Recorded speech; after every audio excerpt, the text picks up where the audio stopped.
میں نے اس لیے کہا اسپیکر صاحب ان کو کوئی ہمدردی نہیں ہے ڈیلی ویجروں کو لے کے. اگر واقعی ان کو ڈیلی ویجروں کو لے کے ہمدردی ہوتی یہ گلمرگ کی بات نہیں کرتے. اب چڑھ گئے, اب اصلیت سامنے آ گئی. ان کو گلمرگ کے لوگوں کی بھی کوئی ہمدردی نہیں, ان کو لیز زمین کی کوئی ہمدردی نہیں. یہ چاہتے تھے کہ میں تنویر صاحب کے پرائیویٹ ممبر بل کو اپوز کروں, اس اپوزیشن کو لے کے یہ شور کریں. شور کا موقع ملا نہیں کیونکہ ان کا بل ایڈمٹ ہوا. اب یہ پریشان ہوئے نا, میں کس چیز پہ شور کروں. مدعا بل ڈیلی ویجروں کو لے کے, کاغذ پھینکتا ہے یہ گلمرگ کی زمین کو لے کے.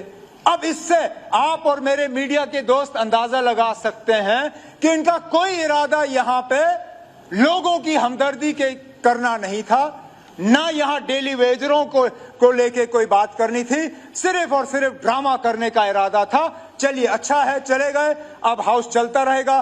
ہم نے اس بل کو اپوز کیا ہے, لیکن یہ کہتے ہوئے جو میں نے طارق حامی صاحب کو اور اس ہاؤس کو ایشورنس دی ہے کہ انشاءاللہ اس فائنینشیل ایئر میں ہم ان کے ریگولرائزیشن کا سلسلہ شروع کر دیں گے.